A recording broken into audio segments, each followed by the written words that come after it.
Hi everyone. ఈరోజు మనం చూడబోయే టాపిక్ వచ్చేసరికి hardware text search system. So previous క్లాస్లో మనం టెక్స్ట్ సర్చింగ్ అల్గోరిథమ్స్ చూసాం. అందులో మనకి డిఫరెంట్ అల్గోరిథమ్స్ ఉన్నాయి. సో అవన్నీ కూడా మనం వన్ బై వన్ చూడడం జరిగింది. ఈరోజు చెప్పుకోబోయే topic hardware text search system. So ప్రీవియస్గా చూసిన దాంట్లో మనం ఒక సాఫ్ట్వేర్ బేస్డ్ తీసుకుంటూ ఒక అల్గోరిథం బేస్ చేసుకుంటూ మనం ఒక టెక్స్ట్ని సర్చ్ చేసి మన ఇన్ఫర్మేషన్ని ఎలా రిట్రీవ్ చేసుకోవాలి డేటాబేస్ నుంచి అనేది మనం ప్రీవియస్ క్లాస్లో చూసాం. అది కూడా డిఫరెంట్ టెక్నిక్స్తో. బట్ ఇక్కడ హార్డ్వేర్ టెక్స్ట్ సర్చ్ సిస్టమ్ అనేది ఎలా వర్క్ అవుతుంది అంటే, ఫస్ట్ ఆఫ్ ఆల్ ఇది కూడా మనకి ఇన్ఫర్మేషన్ రిట్రీవల్ చేసుకోవడానికి యూజ్ చేసి వన్ టెక్నిక్. సో ఒక స్పెషలైజ్డ్ మెషిన్ని బేస్ చేసుకుంటూ దాంట్లో ఉండే టెక్నిక్స్తో మనం ఒక టెక్స్ట్ డేటాని ఒక డేటాబేస్ నుంచి దానికి రిలేటెడ్గా ఉన్న ఇన్ఫర్మేషన్ని మనం రిట్రీవ్ చేసుకోవడానికి ఈ హార్డ్వేర్ టెక్స్ట్ సర్చ్ సిస్టమ్ అనేది మనకి యూజ్ అవుతుంది.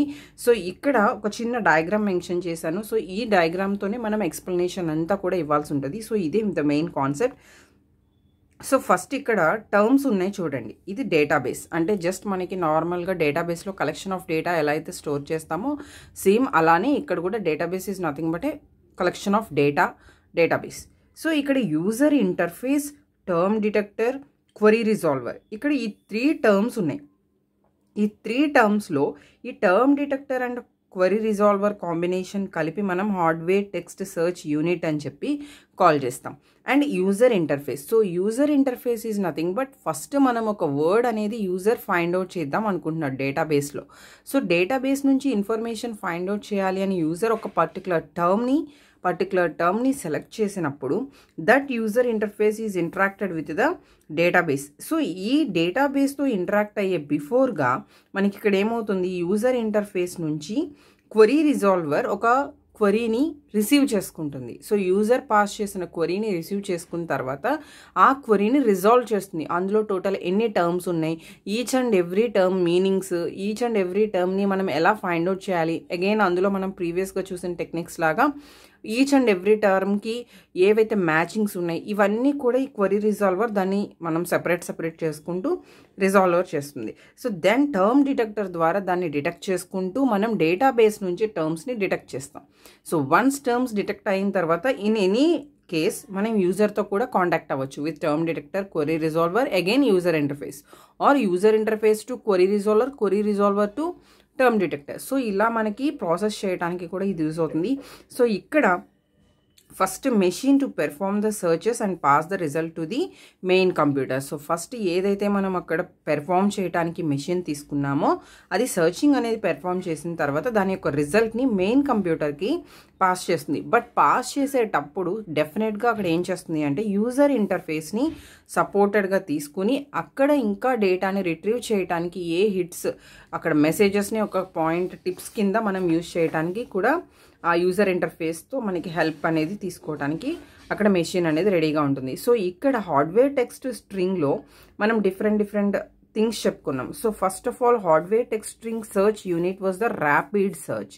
It developed by the general Electric. So ఇక్కడ సర్చింగ్లో మనం ర్యాపిడ్ సర్చ్ అనే టెక్నిక్తో యూజ్ చేసుకుంటూ మనకి ఇక్కడ హార్డ్వేర్ సర్చింగ్లో మనం ఏం చేస్తున్నాము అంటే టర్మ్స్ని, డేటాని మనం సర్చ్ చేసుకుంటున్నాం. సో ఇక్కడ ఫస్ట్ ఆఫ్ ఆల్ మెషిన్ అనేది ఒక స్పెషల్ పర్పస్ సర్చ్ యూనిట్గా ఒక సింగిల్ క్వరీ ఎప్పుడైతే మనం పాస్ చేసామో దాంట్లో ఏవైతే డాక్యుమెంట్స్ కంటైన్ చేస్తున్నాయో, magnetic tape contain the documents. So ఆ డాక్యుమెంట్స్తో ఈ సింగిల్ క్వరీని మ్యాచ్ చేస్తూ మెషిన్ అనేది ఒక స్పెషల్ సర్చ్ యూనిట్ కింద మనకి వర్క్ అవుతుంది. And this is developed by the AFP, that is associative file processor. So ఇదంతా ఏంటి అని మీరు కన్ఫ్యూజ్ అవ్వద్దు. సో ఈ హార్డ్వేర్ టెక్స్ట్ సర్చ్ అల్గారిథమ్స్కి బిఫోర్గా మనకి AFP, HSTS అండ్ TAP ఇవన్నీ కూడా వన్ బై వన్ వచ్చినాయి. ఇవన్నీ వచ్చిన తర్వాత ఇప్పుడు మనం ఒకటి తర్వాత ఒకటి కాంబినేషన్స్లో మనం ఇంకా బెటర్గా అలా ఏవైతే జనరేషన్స్ చేంజ్ అవుతాయో అలా మనకి ఇక్కడ ఇవన్నీ కూడా రావడం జరిగింది. సో దెన్ ఇవన్నీ చేసిన తర్వాత మనం ఏం చేసేవాళ్ళం, డైరెక్ట్గా అసోసియేటివ్ ఫైల్ ప్రొసెసర్ ద్వారా మనం పెర్ఫామ్ చేసుకునే వాళ్ళం. Then OSA following a different approach. So ఎప్పుడైతే ఓఎస్ఏ డిఫరెంట్ అప్రోచ్ ఫాలో అయిందో that is the high speed text సర్చ్తో మనం డిఫరెంట్ అప్రోచ్ని ఫాలో అవుతున్నాం. సో ఇక్కడ GE redesign their rapid search machine into the GE scan unit. So rapid search యూనిట్నే మనం ఎలా చేంజ్ చేసుకున్నాం, GE స్కాన్ యూనిట్ కింద ఫామ్ చేసుకున్నాం. ఎందుకంటే ఇవన్నీ కూడా developed by General Electric. So దాన్నే మనం GE అని చెప్పి షార్ట్కట్లో కాల్ చేస్తున్నాం. సో ఈ జనరల్ ఎలక్ట్రిక్ ఫార్మేషన్లో మనం డెవలప్ చేసుకున్నాం కాబట్టి వాళ్ళే ఏం చేశారంటే ర్యాపిడ్ సర్చ్ మిషన్నే రీడిజైన్ చేసుకుంటూ GE స్కాన్ యూనిట్ కింద రీడిజైన్ చేశారు. Then here uses text array processor. అప్పుడు యూజ్ చేయటం ఏంటంటే రీడిజైన్ చేసిన GE స్కాన్ యూనిట్లో మనం TAP అనే ఒక కాన్సెప్ట్ని యూజ్ చేస్తున్నాం. సో TAP అంటే ఏంటంటే టెక్స్ట్ ఎరే ప్రొసెసర్. సో ఇందులో ఏంటి స్పెషల్ అంటే ఇక్కడ లార్జ్ క్యాచ్ మెమొరీ అనేది ఉంటుంది. అండ్ ఈ ఎరే అయితే ఏదైతే ఉందో దాన్ని 4 నుంచి 128 క్వరీ ప్రొసెసర్స్తో మనం యాక్సెస్ చేసుకునే ఛాన్స్ ఉంటుంది. అంటే చాలా లెంగ్దీ క్వరీస్ని కూడా మనం హ్యాపీగా యాక్సెస్ చేసుకోవచ్చు ఇందులో. అది దీని యొక్క మెయిన్ అనమాట. అంటే రిమైనింగ్ పైన ఆల్రెడీ ఇంట్రడ్యూస్ చేసిన వాటిలో మనకి అది పాసిబుల్ కాదు కాబట్టి మనం ఇప్పుడు ప్రెజెంట్ చూసే TAP ప్రొసెసర్లో మనం ఏం చేస్తున్నాము, ఎక్కువ డేటాబేస్ రిట్రీవల్ చేయాలి అనుకున్నప్పుడు కూడా దాన్ని యాక్సెస్ చేసుకునేలాగా అప్ టు 4 నుంచి 128 క్వరీ ప్రొసెసర్ పట్టేటట్టుగా మనం TAP అనేది డిజైన్ చేసుకుంటున్నాం. సో దానికి సంబంధించి ఒక చిన్న డయాగ్రామ్ ఇది. ఇక్కడ ఫస్ట్ టెక్స్ట్ అనేది ఏమవుతుంది అంటే క్యాచీలోకి లోడ్ అవుతుంది. వన్స్ లోడ్ అయిన తర్వాత searched by the query processor. Query processor ఏం చేస్తుంది అంటే సర్చింగ్ అనేది స్టార్ట్ చేస్తుంది. సో అక్కడ సర్చింగ్ స్టార్ట్ చేసేటప్పుడు each query processor is independent and can be loaded at any time. So అది ఒకదానితో ఒకటి అక్కడ క్వరీ ప్రొసెసర్స్ ఎన్ని ఉన్నా ఒకదానితో ఒకటి సంబంధం ఉండదు. So first query processor find out చేసిన తర్వాత ఎనదర్ క్వరీ ప్రొసెసర్ అలా లేకుండా దేనికి దానికి సంబంధం లేకుండా ఇండిపెండెంట్గా ఉంటుంది. And A complete query is handle by the each query processor. So ఒక్కొక్క క్వరీ ప్రొసెసర్ అనేది హ్యాండిల్ చేస్తుంది. సో అందుకనే మనం చూడండి ఇక్కడ క్వరీ రిజాల్వ్స్ 1 to n. మీరు ఒక సపోజ్ 50 తీసుకుంటే 1 to 50 వీటిని క్వరీ ప్రొసెసర్స్ కింద తీసుకుంటున్నాం. సో ఇవి టర్మ్ మ్యాచెస్. ఇవి ఏవైతే ఉన్నాయో వాటిని మనం టర్మ్ మ్యాచెస్ కింద తీసుకున్నాం.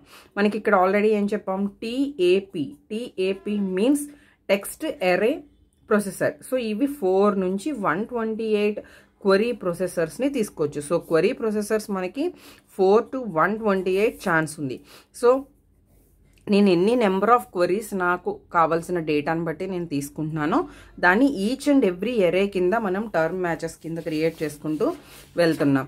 అండ్ ఇక్కడ క్వరీ ప్రొసెసర్స్ గురించి చెప్పాలి అంటే టోటల్గా 2 ఆపరేషన్స్ని పెర్ఫామ్ చేస్తుంది. అది కూడా 1 by 1 కాదు, ప్యారలల్గా at a time 2 operations perform చేస్తుంది. That is matching query terms to the input text and Boolean logic resolution. So input టెక్స్ట్ని క్వరీ టర్మ్స్ని మ్యాచింగ్ చేసుకుంటూ బూలియన్ లాజిక్ రెజల్యూషన్ కూడా మనకి పెర్ఫామ్ చేస్తుంది. ఈ 2 థింగ్స్ని క్వరీ ప్రొసెసర్ ఒకేసారి ప్యారలల్గా పెర్ఫామ్ చేస్తుంది. టర్మ్ మ్యాచింగ్ అనేది ఏం చేస్తుంది అంటే it is performed by A series of character cells. ఎందుకు సిరీస్ ఆఫ్ క్యారెక్టర్ సెల్స్? ఇవన్నీ కూడా మనకి సెల్స్, ఇవన్నీ ఒకదానితో ఒకటి ఎలా ఉన్నాయి, కనెక్ట్ అయి ఉన్నాయి. So that is series of character cells each containing 1 character of the query. Suppose నా క్వరీ వచ్చేసరికి వాట్ ఈజ్ యువర్ నేమ్ అని చెప్పి మనం ఒక క్వరీ ఇచ్చామనుకోండి.